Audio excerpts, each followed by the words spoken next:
Hey, good evening, everyone. My name is Tom Fotenhauer. I serve as the senior pastor at Woodbury Lutheran Church. We're so grateful to be able to host you all tonight. We have a great panel. Look at all these seats up here. We got some school folks and law enforcement, all kinds of great people that are going to help to hopefully answer a lot of the questions and things that you have going on in your mind about this horrible epidemic that's happening really all around the world, and even in places like, Woodbury, where people who are created in the image of God have their dignity stolen through being used as a commodity. And we believe around here that no person is a commodity to be used, but every person is created in the image of God and deserves to be loved. And so I'm so grateful for this opportunity tonight for the folks who are on the front lines of this. I was teasing Renee. She was our church council president for a few years, and then she decided to retire. I said, how's retirement going, Renee? You're not very good at this. You're kind of failing retirement, but we're so grateful that God is using your gifts in incredible ways to serve at Corrie's house, and we're excited to hear about what you all have for us tonight. So I'm going to turn it over to you now, Renee, and again, just wanted to say welcome and thanks for being here tonight. Thank you, Tom. Well, good evening, everyone, and I really want to give a huge thank you to Pastor Tom and to Woodbury Lutheran Church for facilitating this opportunity and this conversation, one that I know is difficult and not an easy one. And so we appreciate all of you for coming out tonight to learn a little bit about what's happening in our community. It's almost inconceivable to me that in the year 2024, that I have to say to you that human trafficking is the single largest criminal enterprise in the world. And the U.S. is a leading purchaser. So it is a problem. And it's even harder to believe that the state of Minnesota, our beautiful state, is a leading state in child trafficking specifically. And it's also hard to believe, as Pastor Tom mentioned, it's happening in Woodbury. I know this because it happened on my street as a resident of Woodbury for 20 years, raising our sons here. It was almost inconceivable that this could happen on my very own street with a family I know and care very much about, that their young daughter could get caught up in this right under their roofs without them knowing until it was too late. So it became very personal for me. It's part of why I'm on this mission, that I feel led to help be a part of preventing it and to support those who have been victimized by it. I'm very honored to be partnering with another great organization here in Woodbury called C.A.S.T, Citizens Against Sex Trafficking, and to be partnering with Ashley Moore, who I'll introduce here in just a moment, who is also going to be helping to facilitate this evening's conversation with some really talented and experienced and compassionate experts who are on the front lines every day working with youth in our community who are being exploited and trafficked. So with that, I'm going to get us started. We will have Ashley facilitating kind of an interview with the panelists, and they'll be sitting up here, and she'll introduce each of them so you'll know a little bit about their backgrounds, and she'll tell you a little bit more about how tonight will work. So with that, I have the pleasure and honor to introduce Miss Ashley Moore, who looks like she's a high schooler, but she tells me she's not. You can come on up, Ashley, and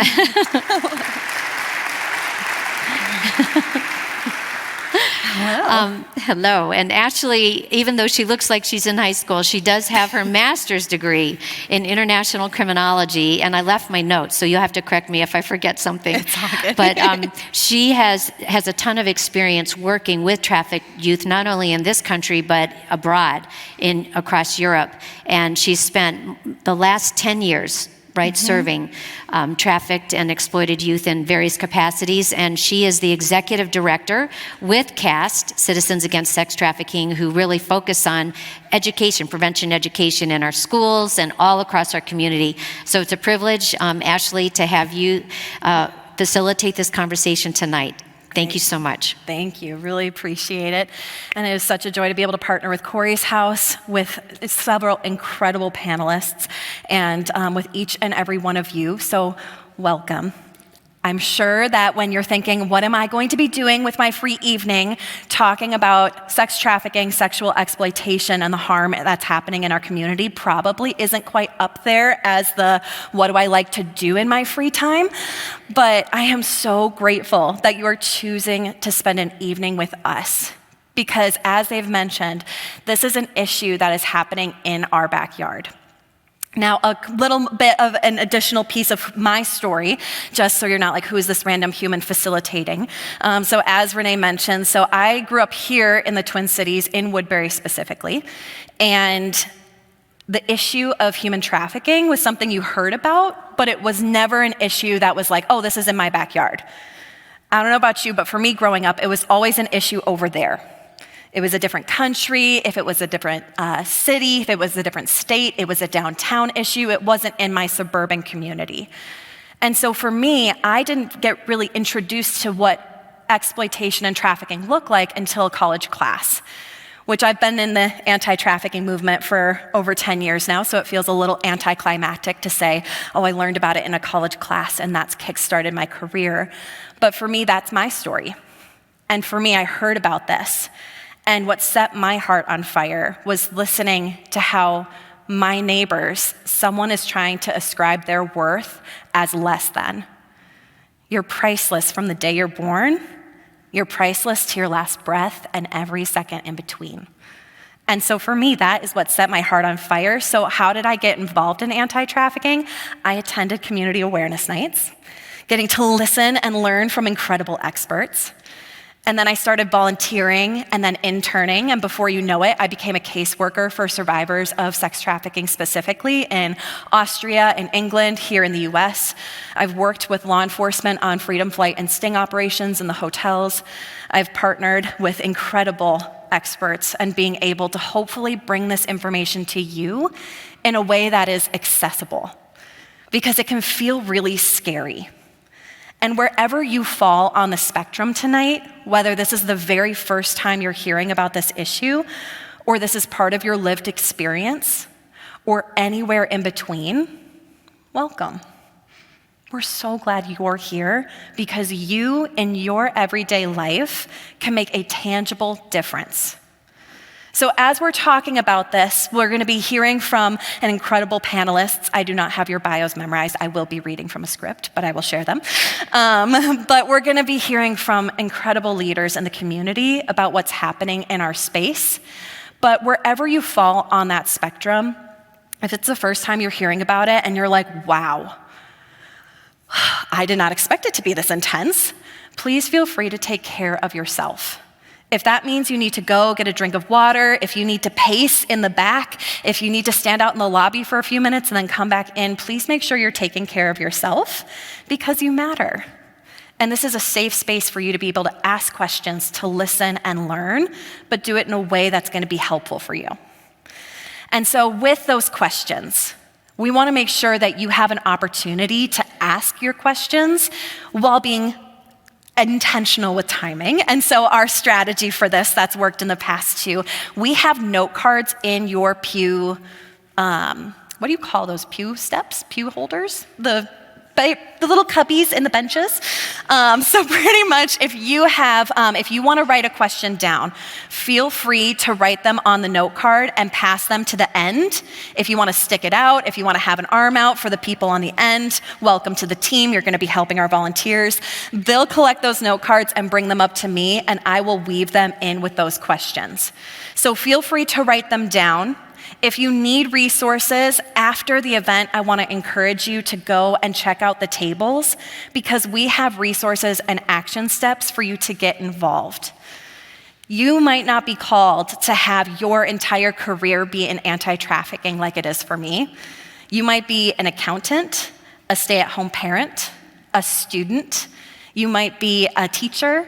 You might be an artist. Wherever you fall in your career, you have an opportunity to be part of the anti-trafficking movement by being in your everyday life.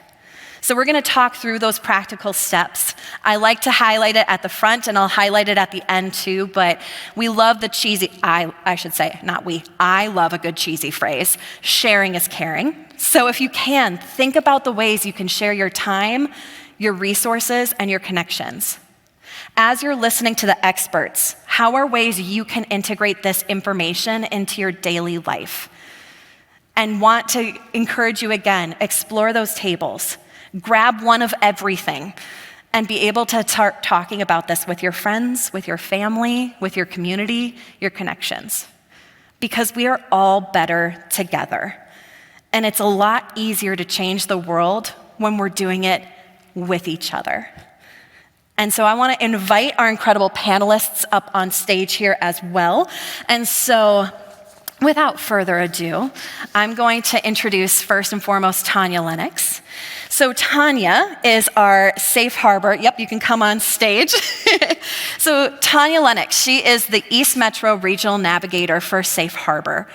And so Tonya currently serves in that role. She's come from 2 years of working with exploited youth, 8 years of street outreach, working with the hardest to house adults and the homeless population in Ramsey County. In this field, this is where her heart and her soul has been. And she comes from some lived experience, but also from someone who thrives on the front lines with one-on-one engagement and crisis response. She loves the challenge of building trust and rapport over time with at-risk and underserved populations. Tonya was born here in Minnesota and works a side job with airlines and is able to travel all over the world for her version of self-care. And otherwise, if she's not working, you can find her in her apartment with her fur babies and living her best life. So without further ado, please welcome Tonya Lenox.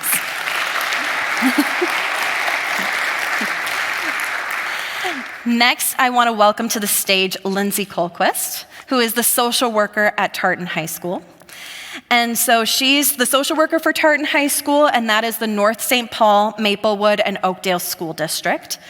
This is going to be her 3rd year at Tartan, and she has interned with North High School in North St. Paul, as well as Standpoint, Minnesota, which is an advocacy organization that serves victims of sexual and domestic violence.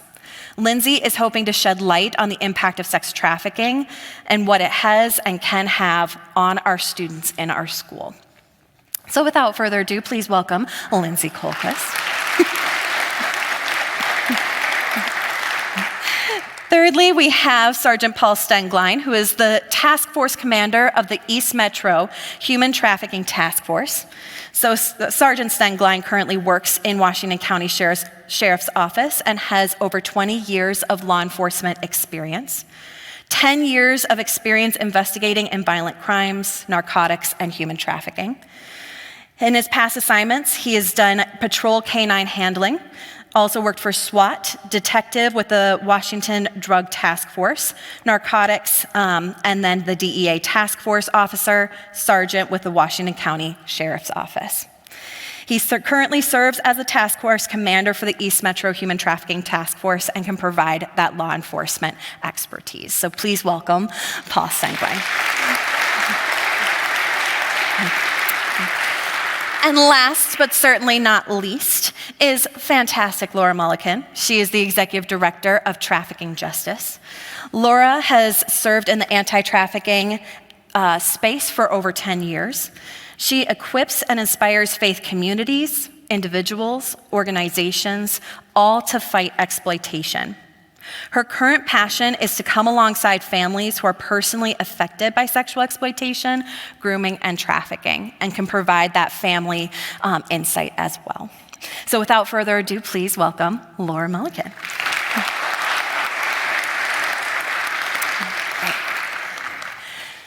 So we're going to start off with probably the fairly basic baseline question: what is human trafficking and what is exploitation? Who would like to answer that question?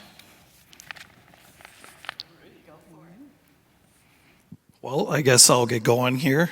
First of all, this picture can go down at any point. This was kind of a mugshot of mine that I didn't really know what it was used for. There you go. So I'm going to just stay in my lane with law enforcement. So for us, East Metro Human Trafficking, we kind of take care of anything that involved in human trafficking. in Washington County area. For us, that involves adults. A lot of it is online. It is adult escorts. Also, we are involved in like juvenile runaways, online grooming behavior. So any runaways, our group is responsible for tracking these runaways down and beginning an investigation into the groomers and the traffickers that exploit our juveniles. I would add,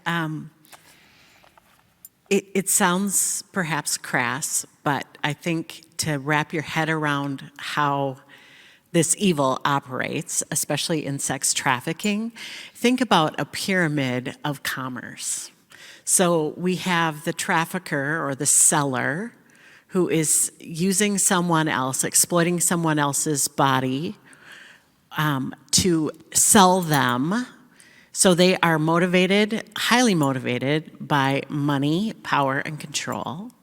And then we have the buyers who, if you think about it, are they're like the commercial end of the circuit, right? Because they're buying other human beings for their own sexual gratification or pleasure. So they are highly, I think, entitled, right? If I think I can use you for something, I'm entitled. The third person in that triangle are the people who are sold for sex or sex services. Those are the victims, and they are highly vulnerable. And we'll talk more, I'm sure, this evening about vulnerabilities that put people in a place where they can be abused or taken advantage of in that way. But I think even right from the outset, to just think about it as a commercial enterprise, and the only people who are benefiting are the people who are not being trafficked. I'll just add, oops, is this? Nope. Okay. It's important to remember too, like especially now with our culture and our society, that a person can also exploit themselves. And so like the fancy definitions of exploitation and trafficking, of course they overlap, and typically you don't have one without the other, but it's important to note that a person can be exploiting themselves, and they may not know it, they may know it. It can be a variety of things, but it doesn't have to have like a buyer and a seller in the situation, even though it typically does. Yeah. And one of the questions we often get is, what is the difference between trafficking and exploitation? And one thing you'll learn about me, I love a good statistic and I love a good academically peer-reviewed citation. So there are so many different types of definitions when it comes to exploitation. At C.A.S.T, we've really consolidated it and boiled it down to causing harm sexually for gain. So causing harm for gain. And gain could be tangible, it could be money, or it could be intangible. It could be acceptance or popularity or power or control. And so when we think of exploitation and trafficking, because you'll hear those words often together in this conversation tonight, think of exploitation as the umbrella term, where there are hundreds of forms of exploitation and sexual exploitation, and sex trafficking is one of them. All of sex trafficking or human trafficking is a form of exploitation, but exploitation includes so much more than trafficking. So it's kind of a dual piece. So the umbrella term is exploitation. So if you hear exploited, it includes so much more. Trafficking has that specific commercial enterprise element to it. Make sense? Okay. You guys are nodding. That is fantastic. All right, so the next question, though, is who is involved? Who is involved in whether it's the commercial enterprise of the trafficking element or whether the buyer, the victim, who's included? And especially in our community, what are we seeing as who's involved? Like demographic. Mm-hmm. Yeah. A lot of the cases that we're seeing in Washington County as far as trafficking are typically an online posting for adults, and that is done through various websites that I'm not going to name, but they're out there. A lot of the times they're the victims of these, the trafficker are aging ranges ages of either 20 to 60 years old. We've had as young as 15-year-old locally. Typically, we're doing rescues out of local hotels.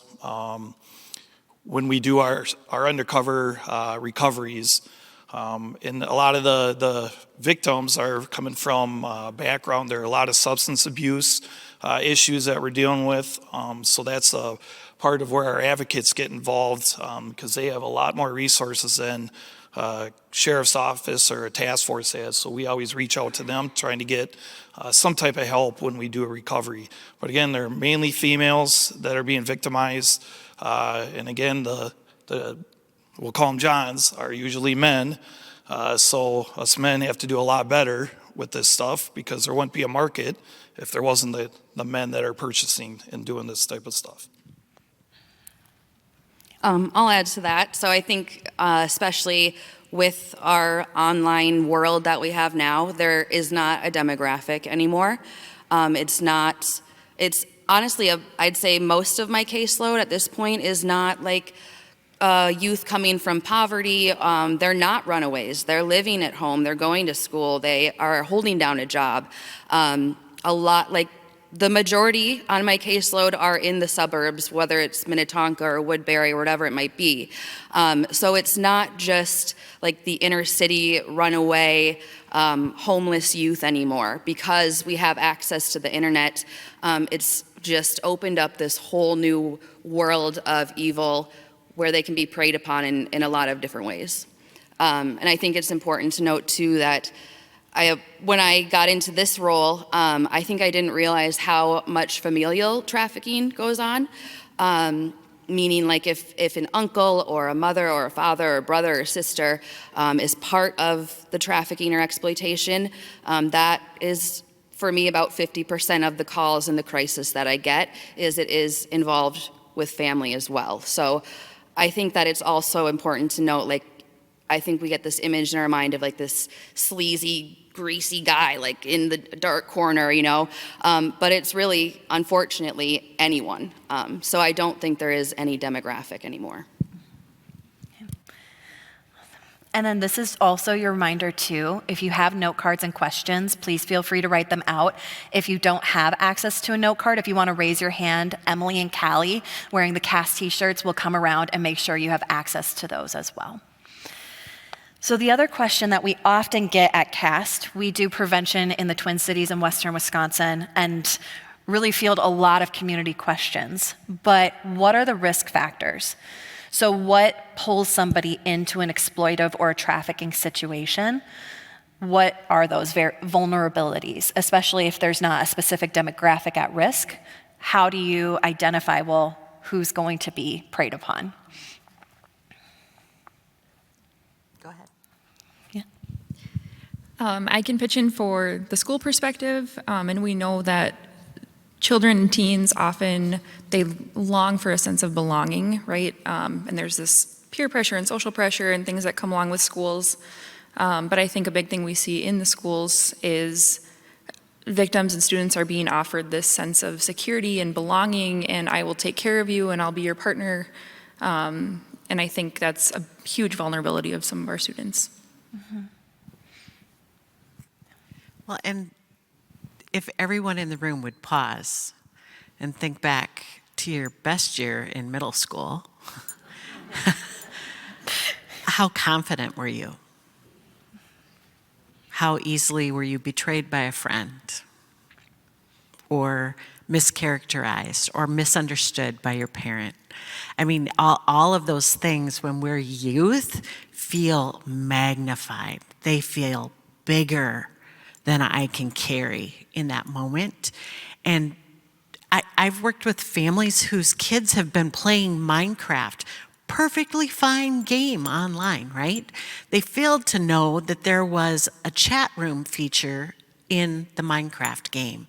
And they were befriended by an adult posing as a peer online, and eventually took that relationship off to another platform, and they ended up being sexually exploited online, with being coerced to do pornography, naked pictures, different things, and eventually being sold to other people that they would make appointments for them. And it happened because she was a middle schooler, just being a middle schooler, not highly vulnerable. This is a well-known, well-to-do suburb, lives in a house that could probably hold 3 of mine, maybe 4. So not any typical thing like you were saying, right?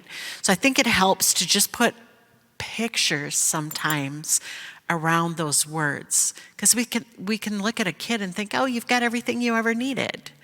But those emotional lack or vulnerability or a fractured relationship with parents can leave you open to someone else coming and saying, I understand. I'll care for you. I would never treat you like that. I would say definitely one of the things that can make someone more vulnerable is just not having that communication, whether it's with a parent or a sister or a brother or a friend. It is such a taboo topic, especially because so many things are normalized now in our society. So those conversations don't always come up.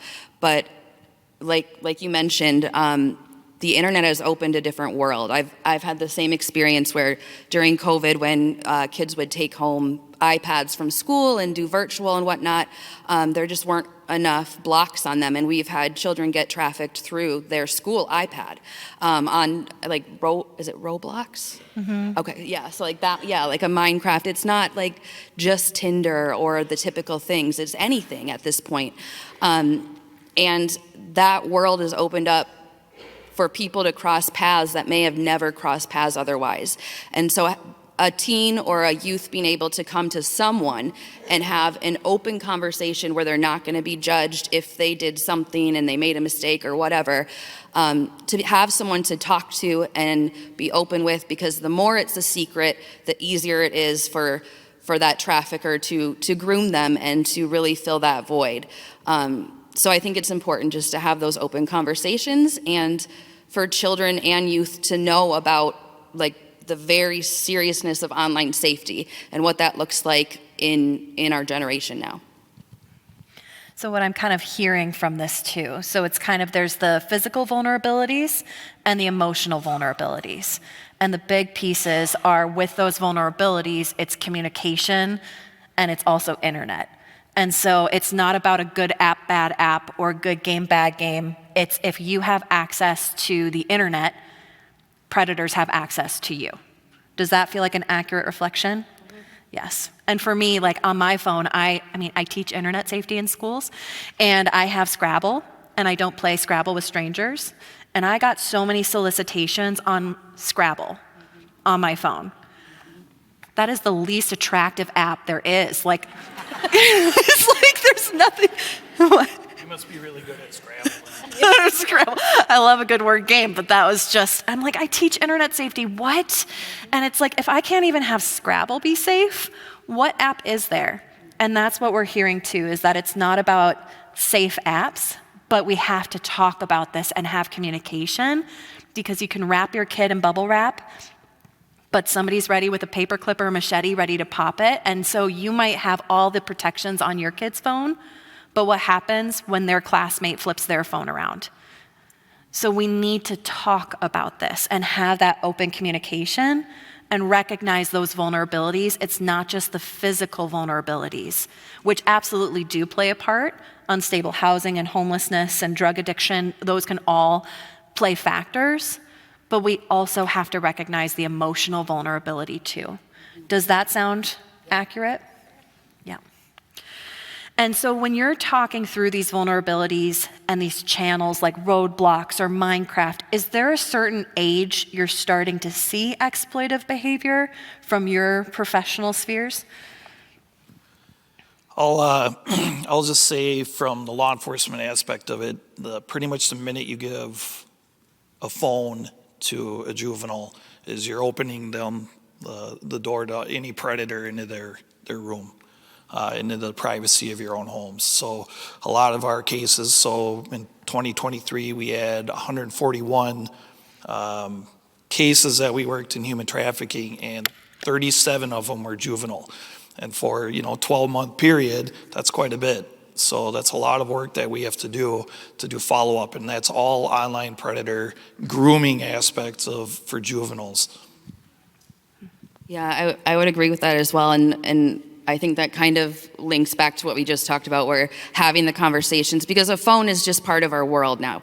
Your child, whatever age, is going to get a phone at some point. So having that conversation with them on whatever level their age is or their knowledge is or you're comfortable with, whatever level that is, having that conversation about what's a red flag, or if someone says this or does this, when should I go to my parent and be like, hey, this is weird? We've definitely had a large uptick this year in specifically fourth graders. So it's definitely getting younger and younger. Fourth graders, unfortunately. I think beyond personal devices too, it's important to remember, like school devices was brought up, right? Most of our kids now have their own personal Chromebooks or whatever it is. We also know that a common place for trafficking recruitment to happen is at libraries, where kids have access to free internet, free computers, and devices like that. Yeah. And we partner with different schools for internet safety and other curriculums. Our licensure for Power of Predators is middle school, high school, and yet we have gotten quite a few requests for elementary programs, because they've been seeing it in third and fourth grade has been the average for us too, for requests. Yeah. And speaking of schools too, like Lindsay, can you speak into what you're seeing at schools through your perspective, or what you're hearing from your colleagues and your personal, professional experience? Yeah, as far as, I wish I had something to tell you about prevention and what we're doing in the schools. It's really hard when there are so many politics about what we can and can't say, right? Even around sex education, there's so many things that we have to work around. Speaking from my personal experience, our district has not let C.A.S.T come in, or anybody come in to talk about the dangers of sex trafficking yet. It's still very taboo, even though it's happening to our students all the time. I think about these students who have the emotional needs or the vulnerabilities, and they want to feel like they have a connection and they have someone to talk to. And I would love to say that we're providing that at schools too. And like at Tartan High School, I'm one of 2 social workers, and there are 1,800 kids. In my experience, we have cut our counseling positions. Right now we have roughly 50 spots for in-school therapy, so 50 spots for 1,800 kids. We don't have the resources to provide support to these kids, places for them to talk, places for them to feel like their needs are being met. So there's a lot of work to do in the schools. I can kind of go off of that as well. Part of my job is to do like presentations and trainings, similar to Ashley. So of course schools is on our list, the top of our list. And we cover 6 counties in the East Metro, so it's a lot of schools. And I think I've probably got my foot in the door of maybe 2.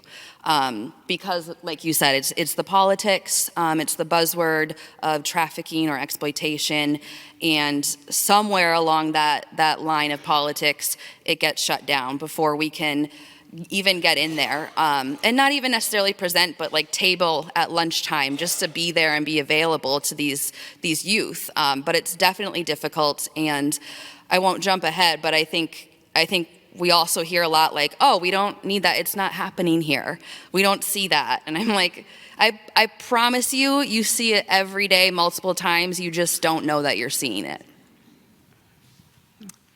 I would add, disclosure, I'm a believer in Jesus. I do not see Satan behind every rock, just to lay the groundwork. I will say that I do think the cultural prevalence of pornography is doing the job of grooming our children for bad actors. Not this fall, but last fall, right before school started, I got a call from a parent in a southern suburb. and ended up going out to meet with this parent and their 7-year-old son. The moms had known each other through church and Bible study, and her 7-year-old son at the time was good friends with her girlfriend's little 5-year-old daughter. And the girl came running up from the basement and told the moms what this little boy had acted out on her. And it was clearly sexual in nature, over the clothes, but not something that they could figure out where on earth he learned this from. And he felt great shame in that moment, shut down, wouldn't share with them, they're thinking all the worst thoughts. Has he been sexually abused and we didn't catch it? All the things. I ended up sitting down with the parents' permission in a room with them and kind of said to him, buddy, usually if I try something brand new to me, somebody's shown me something or told me something, can you tell me where you got that idea? And he was on an activity bus coming home from baseball, and an older kid said, you want to know what girls like? And he took out his phone and he showed him pornography. So 7-year-old little brain can't compute what he's watching, the violence that is on that video. And it's living, moving, active people, right? It's not like a still photograph. And the next time he's with his little girl friend, he thinks, oh, I remember girls like, and he acts it out. And immediately, because everybody freaks out, he shuts down. So I think we need to be curious when behaviors crop up, not condemning. Because no 7-year-old kid comes up with pornographic ideas out of the blue. So take a deep breath and be curious. Lean in. Reach out to somebody here to help get some resources and help you through those conversations. I think this may no longer be answering the question, but It's okay. You guys have known what my question, you just flowed right into my next question, Laura, and so feel free to build on that. And Perfect. Yeah, that's great. And I think what you just mentioned too, in a lot of different areas, the survivor or the person engaging in pornography or watching pornography, it's the shame, right? So it's the shame around it that keeps it a secret. It's the shame that, the husband at home is hiding the porn addiction or whatever it might be. And I think now, as we all know, with OnlyFans and just everything being in our face all the time, it's difficult. And porn has become normalized, right? There's certain things that, everyone can agree on is not okay. However, there's Pornhub right now where people can watch quote unquote normal, safe, consensual sex acts, but you don't know what brought those people there. We have had a lot of youth come through our doors at Brittany's Place who have been on Pornhub. And it says they're over 18, right? But you never know exactly what you're watching. So if you want to tell yourself they're over 18 or whatever it might be, that's okay because that's what Pornhub says it is, right? But you never really know who you're watching or what you're watching. And so are you willing to take that risk? You may never know that you watch an underage person, but are you willing to take the risk to even open that door? And I think it's just important, especially, I always say that, and this is I know it's men and women, but we all, the majority, when I reference this, men are the problem and men are the solution. Like you said, if there's not a demand, there won't be a product. So if we stop asking for that product, then they're going to stop providing it. But I think it's having those open conversations, especially in today's world where everything is so normalized, and just recognizing the different ways that can desensitize you and having the conversations if their friend shows them something, that they feel okay to come home and tell you what they saw so that you guys can work through it. because like you said too, you can't wrap them in bubble wrap as much as you try. So just eliminating that shame, but men also talking to men, especially in the church, because it is such a taboo subject. I also am a believer, and it's just such a taboo subject, especially for men or women in the church, that we don't talk about it because we just assume it's not relevant. But churches and schools are some of the hot spots because of that shame and because we have to keep it a secret. And of course, there are places that have men's groups where you can talk about a pornography addiction openly with other men. But I can tell a grown man all day not to watch porn until I'm blue in the face. And it's not going to hit the same as if another man sits down and is like, I get it, like, me too, well, let's take this walk together.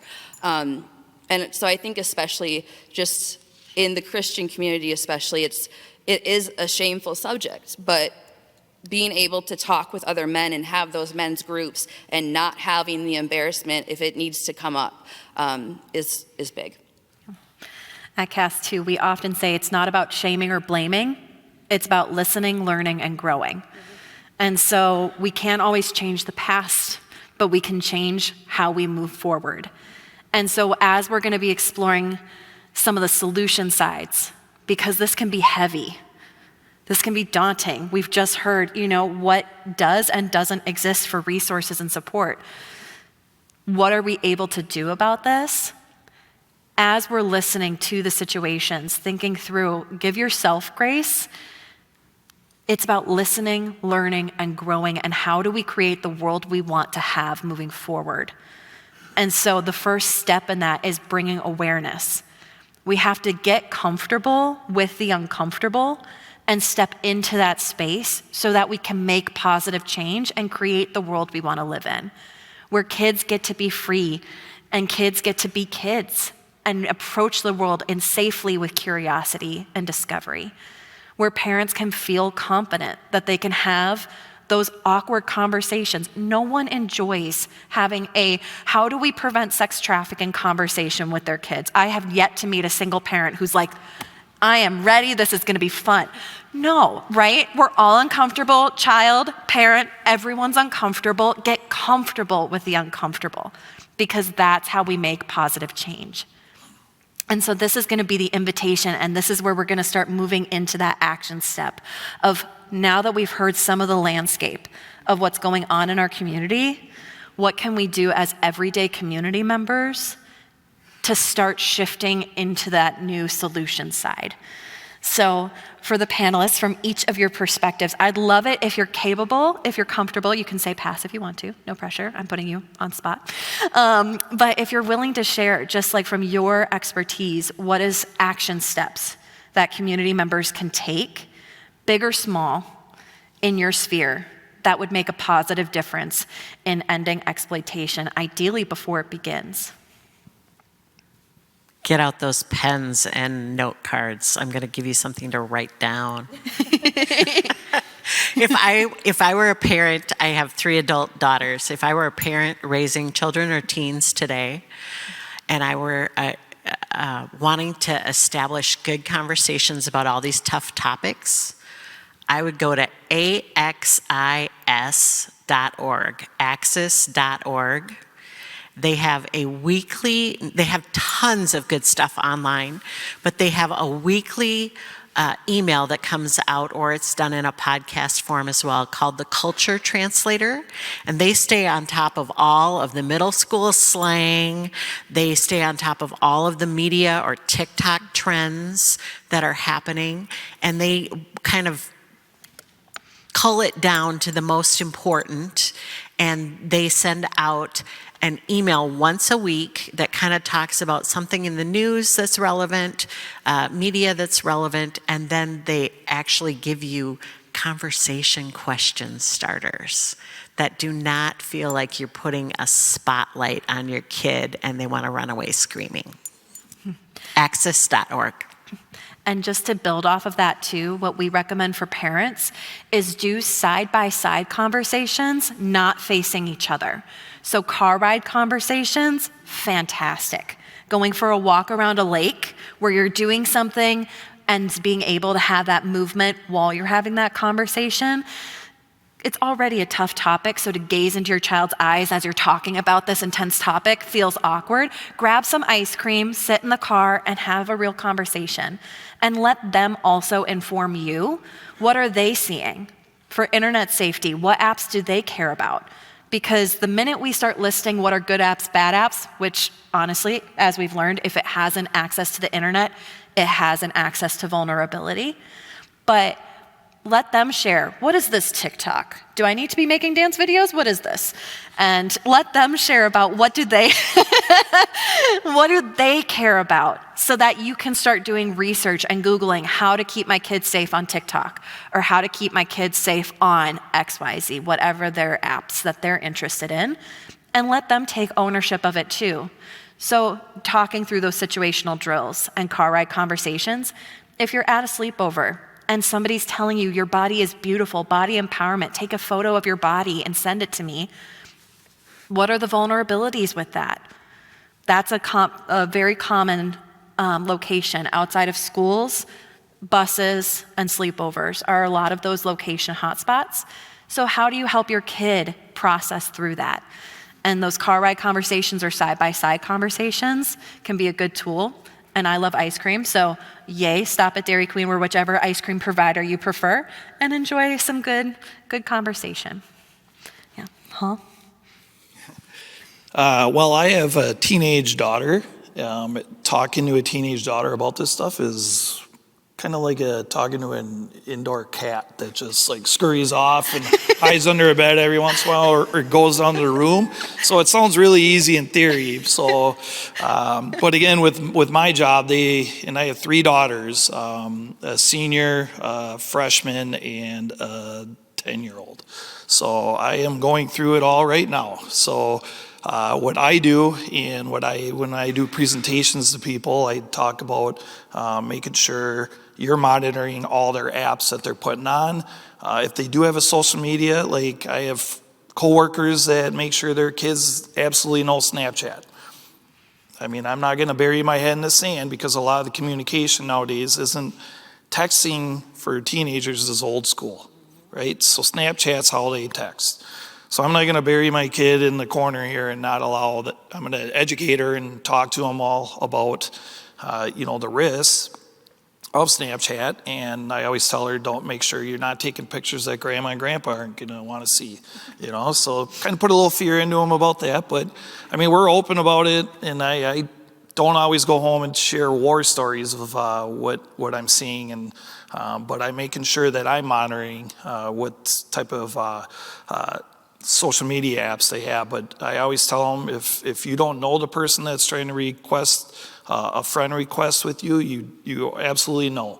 All their stuff is private, which means they hold the responsibility who they communicate with on the social media apps. If it's public, anybody and everybody can see it. So I'm really on them for that. I make sure that during the presentations, I make sure to really hammer that home, to make sure that if they are going to have a social media app, to make sure it's private and not public. You don't need the predators to see all their photos and then be able to message them whenever they want, at 2 a.m, whatever. Secondly, we make sure that our kids' phones are upstairs at around 9, 10 o'clock. A lot of the times, if you're just giving them the free access, and no one's monitoring it, then there's gonna be issues probably, because they're gonna be, curious, and they're teenagers and they're kind of exploring through life on their own. So we make sure that we're just guiding them down a path, and we're kind of telling them how to manage all these apps. And again, I'm learning from them. They tell me a new app that comes out, I have to go onto YouTube to figure out what's going on. We're always kind of, in law enforcement, we're more reactive than proactive. We're learning from, unfortunately, other people's mistakes. and not necessarily mistakes, but choices that went awry on them. So we're just making sure that we're learning, we're passing the info on to colleagues and other advocate groups to make sure that we all are on the same page when we're telling them about these online predators. And that's, for the most part, that's what we're dealing with. A huge influx over the years on the juvenile and the runaways and the online grooming stuff. So we just make sure that we're not putting the fear of the online stuff, but making sure that they're aware that, hey, there are threats out there. There are people that are going to try to take advantage of you, and we want you to make sure that you're keeping stuff private. It doesn't have to be out there for everybody. And if there's any high schooler in the class or in the classroom, in the room tonight, I apologize if your parents are hearing this, but parents, Yeah. the phone does not have to be the alarm clock. I personally use my phone as my alarm clock. There are other options, and if you can, have them have a different alarm clock than their phone. They don't need the phone in their room at night, because when you're bored or you can't sleep, it's easy to start scrolling on social media, and it's easy to go down a rabbit hole that you didn't expect or you didn't want to. And so, have a analog, have a other type of an alarm clock in the room, not your phone. Again, high schoolers, I'm very sorry. When you're having your ice cream conversations in the car, I would suggest actually using the terms sex trafficking or using the term exploitation. I've worked with a few students now who they've told me about their personal experiences, and they've described everything that happened over the weekend. And as I introduce like the definition of sex trafficking, these students have like a moment of realization, like that's what I'm experiencing right now. That's what's happening to me. So putting words to experiences, I think, is really powerful for kids. And then I would just like to second the being open and growing and learning together. Kids are really afraid to tell you what they're thinking, what they're doing, the questions that they have, and they're really worried about disappointing you. There's an immense like umbrella of shame and guilt. And I notice that a lot with students is they worry about telling their parents and their caregivers what's going on. And I think if we can continue to open that door, we can prevent more of this from happening.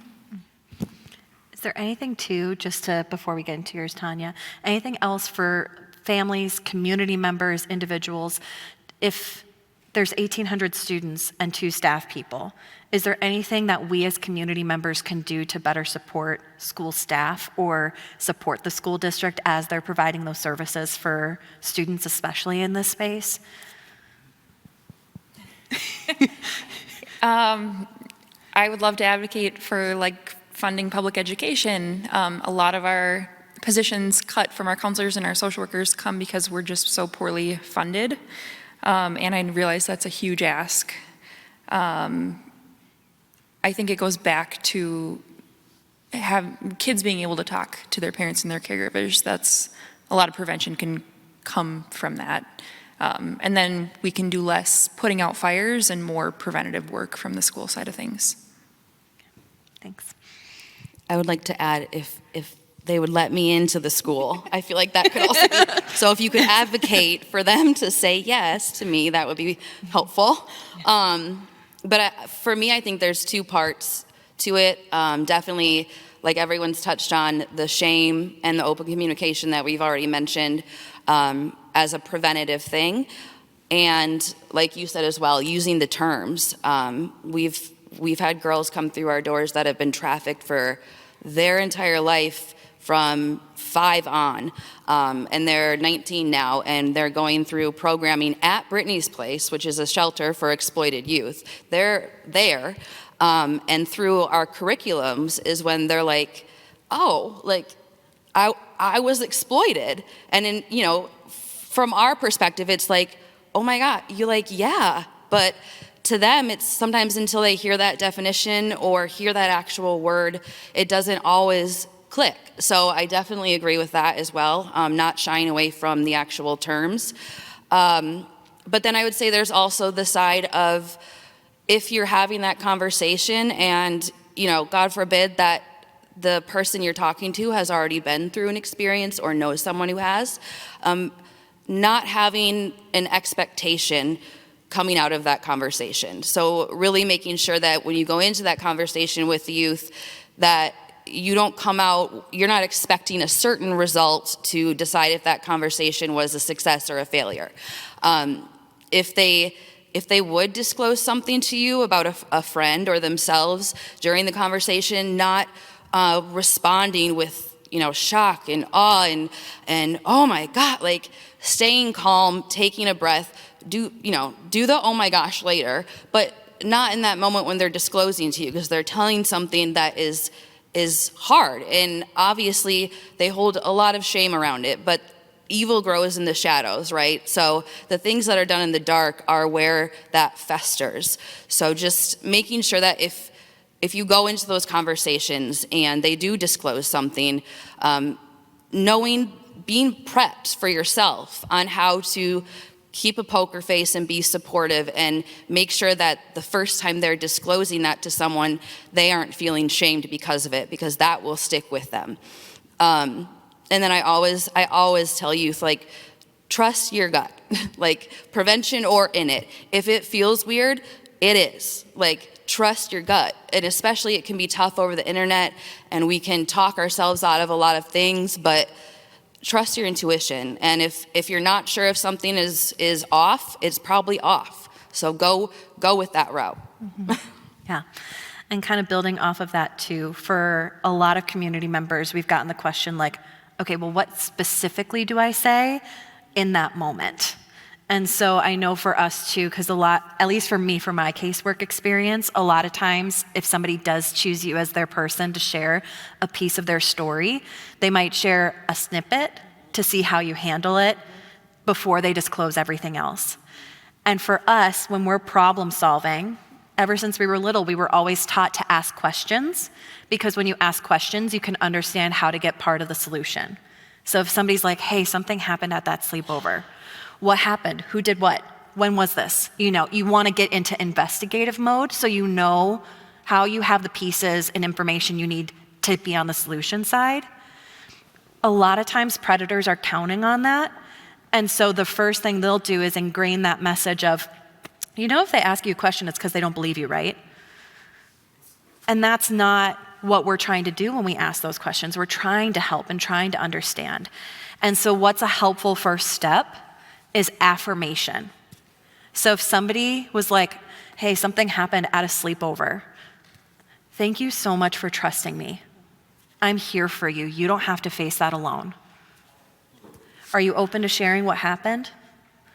And inviting them into that conversation, but letting them know that you are listening. And like they said, for students, go with your gut. If you have something that you need to share and you go to a trusted adult or a safe adult and they're telling you things and you're like, well, yeah, I mean, they're saying the right stuff, but I don't know, are they gonna take action? What do I need right now? Keep going to an adult until you feel heard. Go with your gut, because it gets you pretty far. So I would add to that too, because you made a good point of like the traffickers do use those tactics, predicting what someone's going to say or react to. And so it's one of the hardest things I've had in this work when I come across survivors is not putting their traffickers down, not insulting their trafficker or their boyfriend or whatever they might call it. And that's not an easy task. And we can think everything in our head, but that trafficker has already told them like it's them against the world, right? It's them two against the world. And your parents like gonna shut you down. There's no way they're gonna let us see each other anymore. And that's just playing out that narrative and validating what that trafficker instilled in them. So knowing and understanding that wherever they might be in their journey, that is where they are. And just because they're disclosing to you does not mean they're ready to make a huge life change. Maybe they're just trying to figure out a couple questions and answers as well. And then the story as well. I have a lot of youth who, we all want to know, especially if it's your kid, like you want to know some details. But it's not our job to know that. So thanking them for disclosing, like you said, but then if they're saying they want to talk to someone or go to the hospital or talk to a therapist, then respecting that and accepting that you may never hear all of the details because they don't have to disclose that, but also recognizing that they trusted you enough to still ask for help. But again, not committing yourself to the results of knowing their story in and out. Yeah. I would just like to underscore all that has just been said with an idea that may be difficult to wrap our heads around. I think we need to start these conversations early and often. How many of you had an awkward experience with the talk with your parents? Right? Yeah, I hear some chuckles. It should never be a talk that's on a specific birthday, right? We should talk with kids about their body safety, their body autonomy from the time they begin to talk. And there are ways to do that without downloading more information than they need to know. But if we think about this as an ongoing unfolding of the same conversation over years, rather than a moment in time and shoot, I missed the window or whatever. If it's this ongoing thing, you're going to have established the normalcy of them being able to come to you with hard or messy questions, right? So I concur with all of this, but I really think if we need to get better at starting those conversations sooner rather than waiting for some magic date. Mm-hmm. I love that. Like you put that perfectly. And I agree with that. I think that those continuous conversations starting from, because I mean, we saw everyone's reaction when we say third and fourth graders. It's horrific, but that's how young, if not younger, that it's getting very common in those age groups. So starting it young, and yes, that conversation might look different as you continue to have it and they get older, but I think one of the biggest things that you can do for prevention is know your self-worth. And so to have those conversations from the beginning as a child, you naturally, if you walk and you know your self-worth and you know who you are, you catch those red flags just because it makes you feel uncomfortable and you don't want to feel uncomfortable.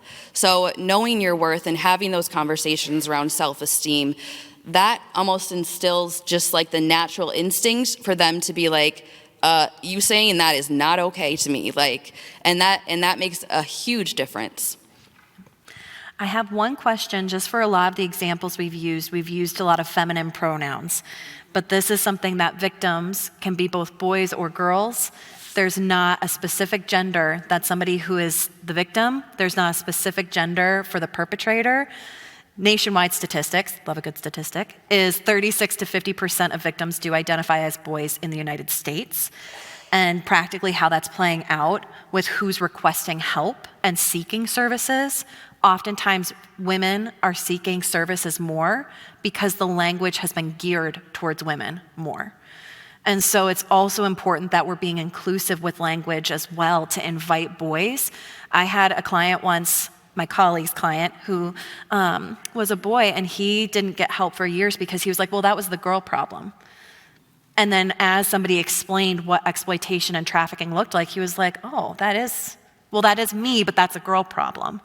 And so finally, once he understood and was able to access that support and get that long-term healing, having people come alongside him. But I think that's another important piece too, I just want to add in.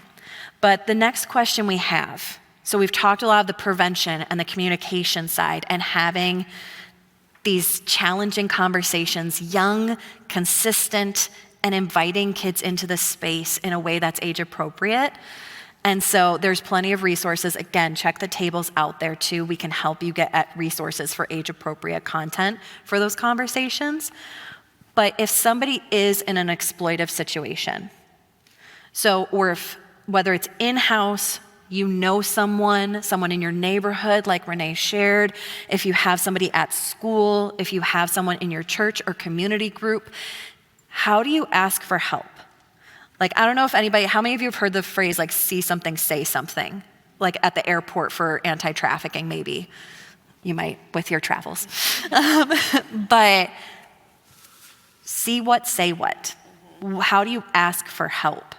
And how do you approach that, especially from law enforcement? Like, what do people say? What should people do? How do people get the help that they need?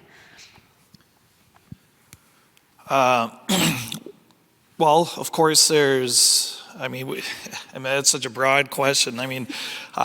There's school resource officers.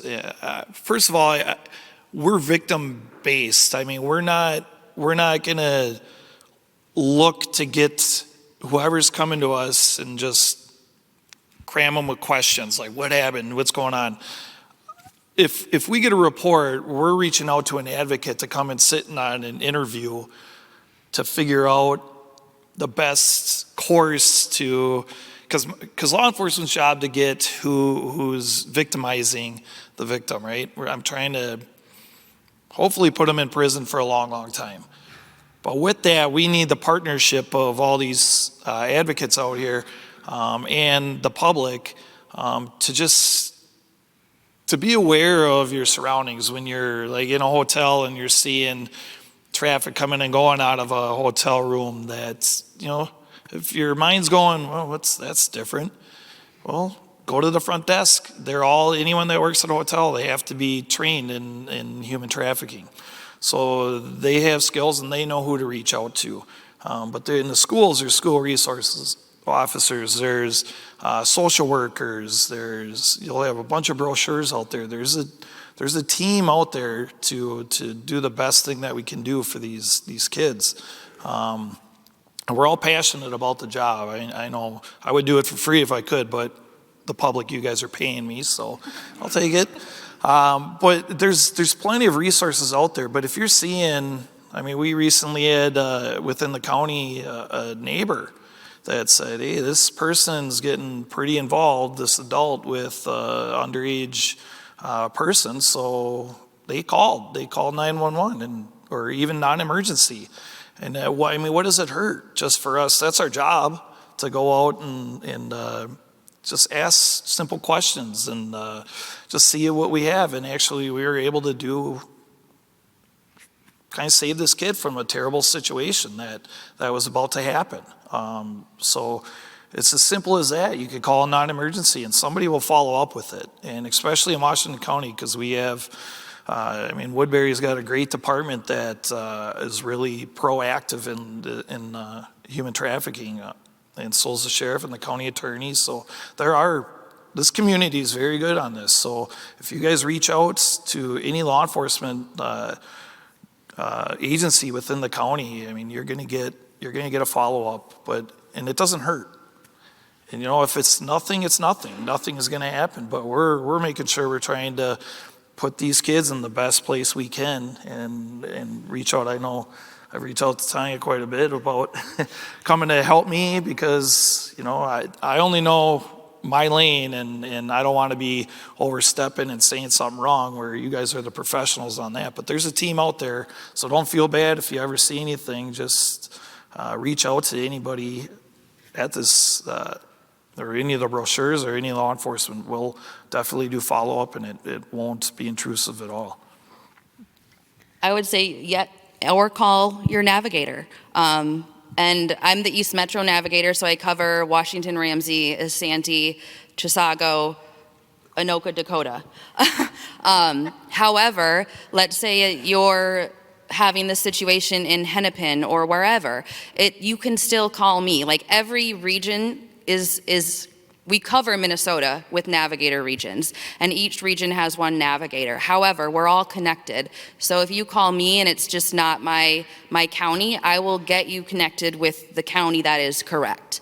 And that's something I think has been really great working with law enforcement too, because they see us alongside each other. And like you said, I stay in my lane because there are certain things I don't know, I can't do, and that's where our collaboration comes in, like on the stings and the undercover operations where, the police are there for their job and I'm there for a different job. And when we both do our part, then it makes a huge difference. But there's never a dumb or a wrong reason to call your navigator or call myself. We each have a 24/7 crisis line, and I have all that information at the table out there. But again, if it's an emergency, call 911, because although we have a 24/7 line, I'm in charge of it 24/7, 365. So if I'm like sleeping or whatever, it's not always going to be picked up. However, if you text it, if you email me, if you leave a voicemail at 3 a.m. because you are thinking of something, that's okay, and I will get back to you. My team has set a 12-hour boundary that we try and stay within to respond no matter what the call is. So that emergency crisis line is also not just for if you're in the middle of a crisis. The majority of our calls right now are parents or guardians or employees asking questions, what they should do because they saw this, or they're a little bit worried about their child, like what do we do next, or they just found out that their whole world has been turned upside down because their child is trafficked. And those parents also need their own resources because that's a different type of trauma that they're going through. So I think the non-emergency line for sure, but if that feels intimidating, because I know like at the airport where it says see something, say something, I don't know if anyone's ever been saw something at the airport that was a little weird and called 911 in a city they don't know and, reported that and then got on a plane. It's intimidating. So you can also reach out to me as a lower level type of thing for that. If you have a question or you want a training somewhere, I will speak to anyone, as you can see. So if you get your neighbors together, I'll come speak at your family Christmas party. I would love that, actually. I would really love that. And tailor it to whatever the audience looks like as far as knowledge or, appropriate age level for conversation and whatnot. But there's always the non-emergency line, 911. But then if it is something where it's a question, you can ask me about the weather tomorrow, and I still won't shame you for calling me. So, there's always a way to ask those questions, and it's just how you choose to escalate it, I guess. Yeah. This is the first time I've shared a stage with law enforcement when their first response hasn't been, "Don't intervene." I'm amazed. I'm different. If you see something sketchy, gas station, somebody's maybe forced into a vehicle or something, pretend you're FaceTiming and just take video of what's happening to pass along and then call 911. I would say I've actually talked to women who have gotten in trouble with their pimp, their trafficker, because they made a fuss or somebody tried to intervene and they got beaten within an inch of their life later on because the pimp thought it was her fault. So for stepping out of line. So I would add that. Know your abilities, I'd say. But, yeah, if something's going on like that, know your lane. Yeah, and kind of building on that too. I think a lot of times we have this pressure and this responsibility that we have to be the ones to handle everything. And you get to be the person that listens and comes alongside and gets that person to the resources. You get to love your community well. You don't have to be the investigator. You don't have to be the judge or the jury.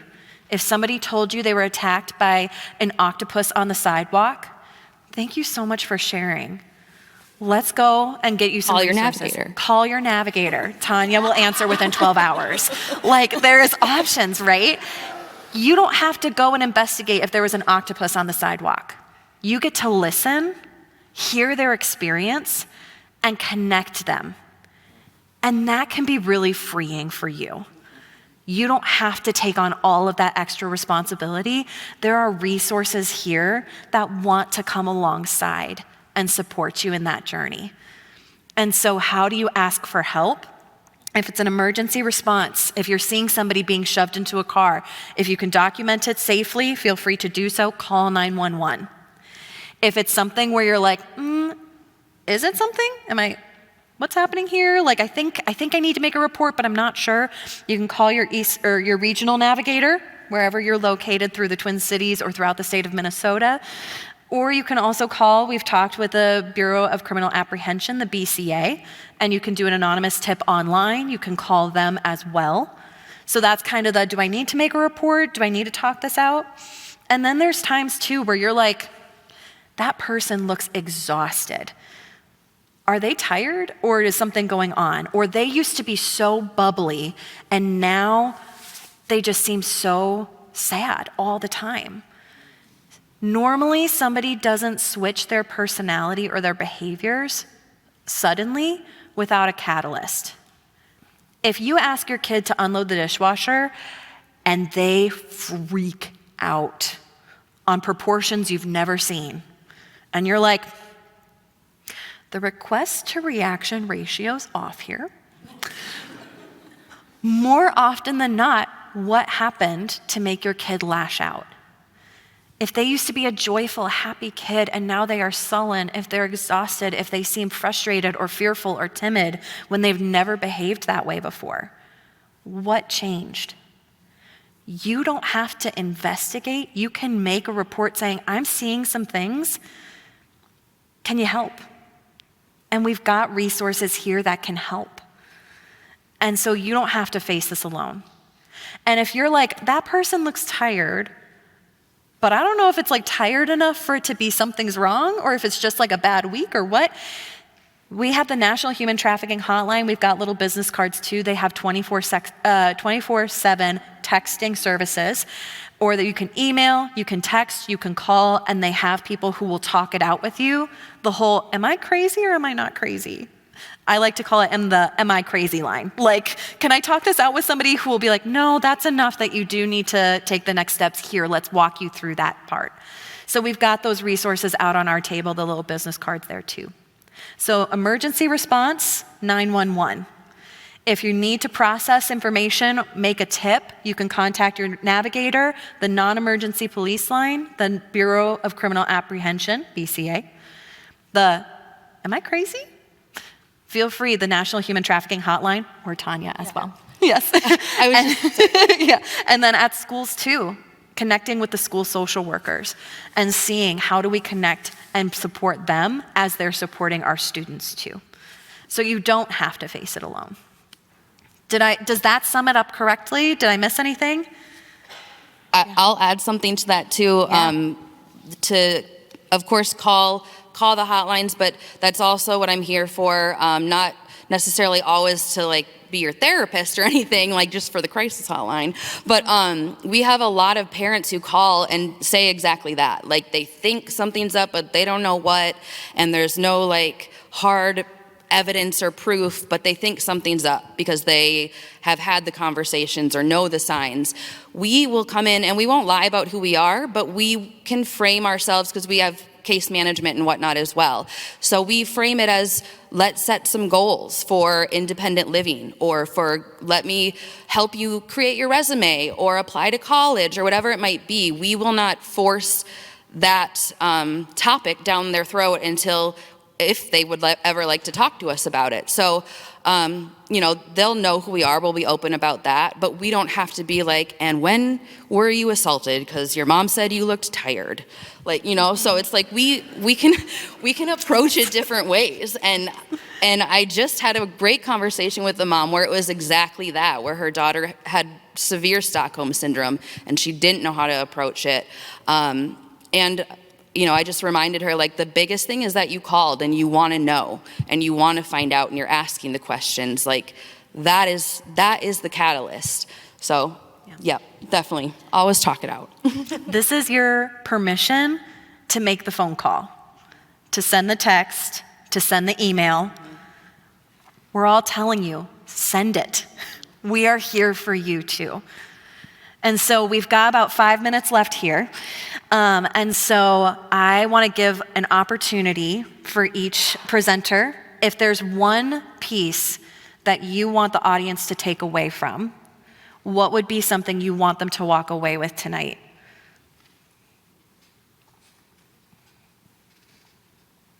That's hard. I know that's hard. There's so much good content. Yes.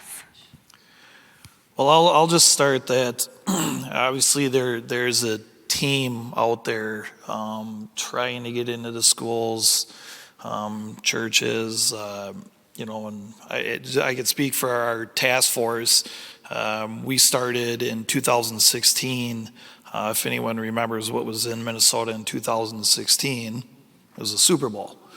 So there's funding to start a task force in Washington County, and we named it the East Metro Sex Trafficking Task Force, which we transitioned the last year because we were having a hard time getting into schools with that name. So we rebranded with the East Metro Human Trafficking Task Force, which allowed us to get into schools to kind of do online grooming training, online behavior, and just letting the kids know, look, like there's a group of people that genuinely care for your well-being, and there's a team that's going to either, when you run away, go look for you.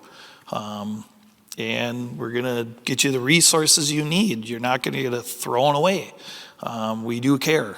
And if I could just reiterate that it's not a shameful thing. I think communication was the main theme here. Let your kids know, let the community know. Don't bury it in the sand or anything like that. That there's a group of people that are generally like gonna go out and help these kids out or these victims of trafficking. And our job is, and we have a great prosecutor that we've gotten great sentences out here for 10, 20 years for traffickers, which is huge. Other areas don't typically get that.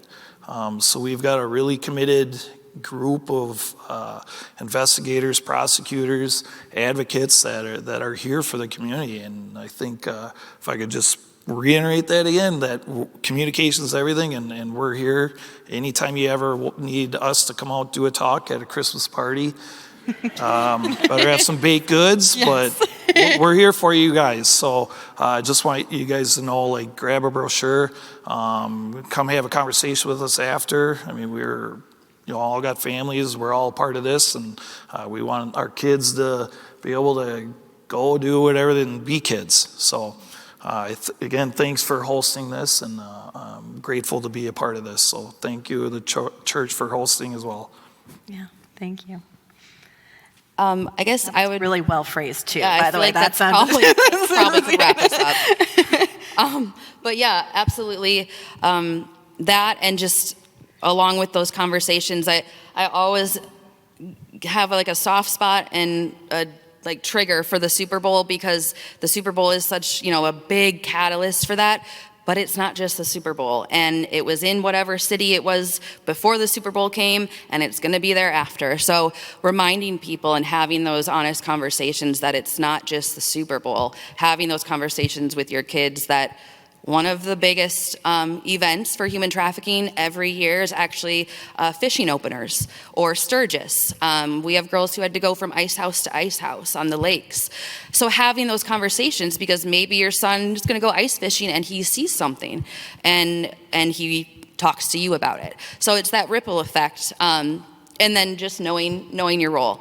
I think that's important, because we, like you said, we all want to help them, and it comes from the right place, but that can end up being harmful. And I think that's something I've learned working with law enforcement.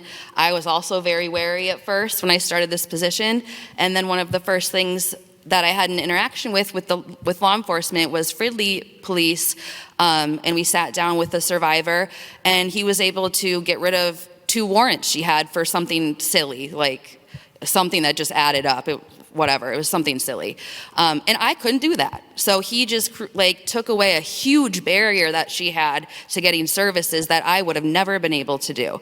So knowing your space, and same with, to plug Corrie's house, like we talk about it all the time. I am awful at the things you do. I could never.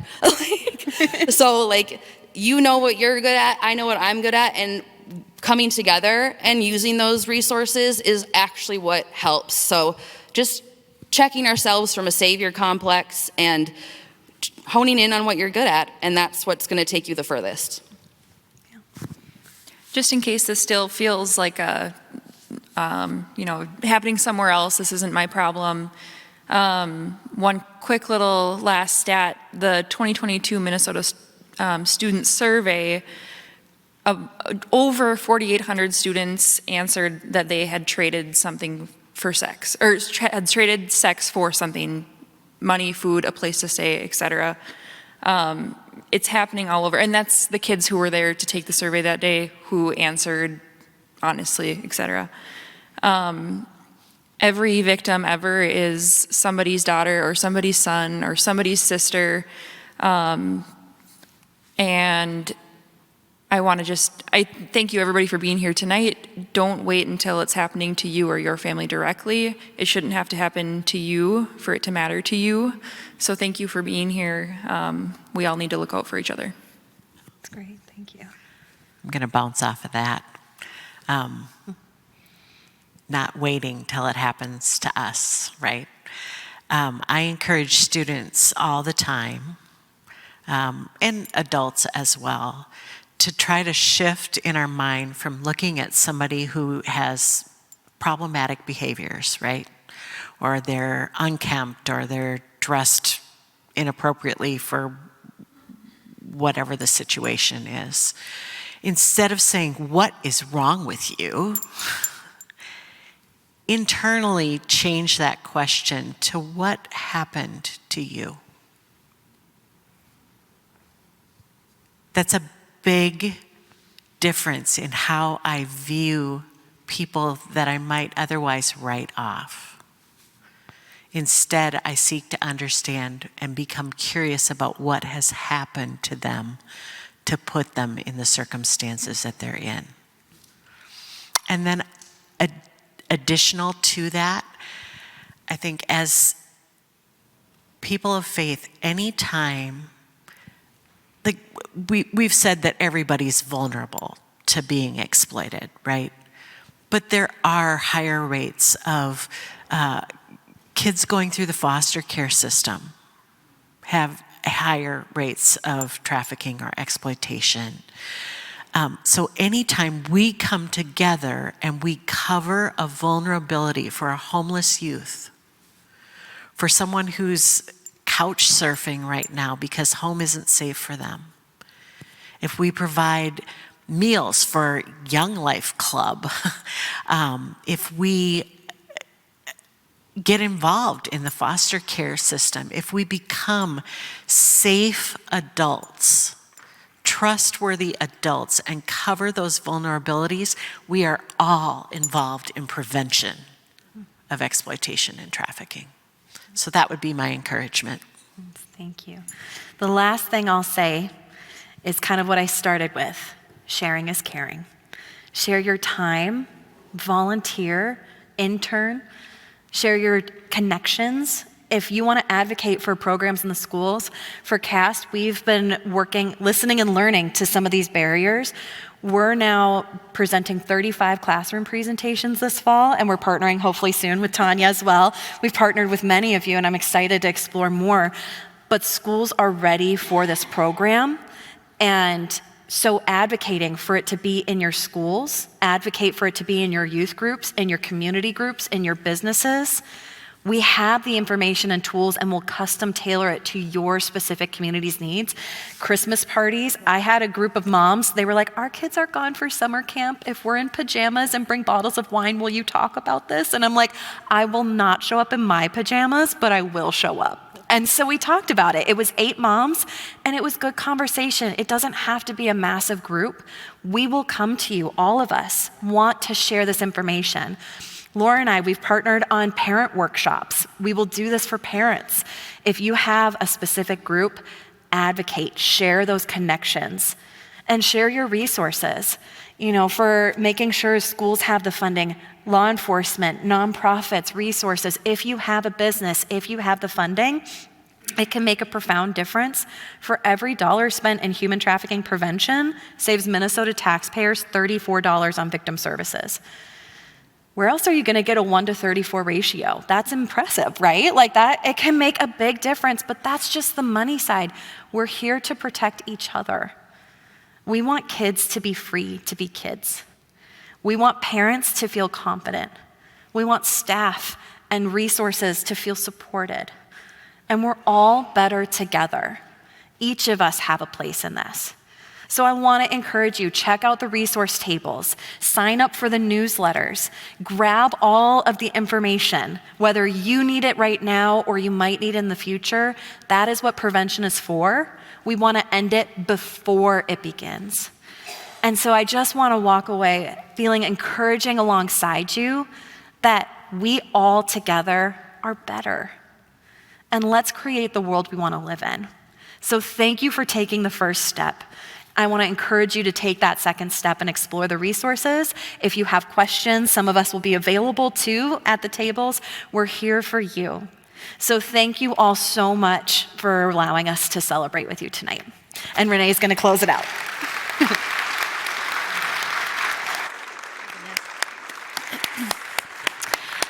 I think you can see that we're very blessed with a very dedicated, experienced, compassionate, and passionate group of advocates who are working together to serve our community. And I feel extremely fortunate, and I don't think I ever mentioned that the role that Corrie's house plays in all of this is that we are in process of opening the first home anywhere in Washington County that will be serving youth ages 12 to 17 who have been trafficked. And we've already been working with many of these folks, Tonya especially, because Tonya will be a hugely important advocate and partner in helping us as somewhere that kids can go when they're identified. And she's got a ton of experience, and so we're learning from her, and she is not kidding. She will answer the phone and be happy to talk to you about any question you can ask. I've tested her on it. I promise you she's wonderful. So can we give a huge applause for this group, because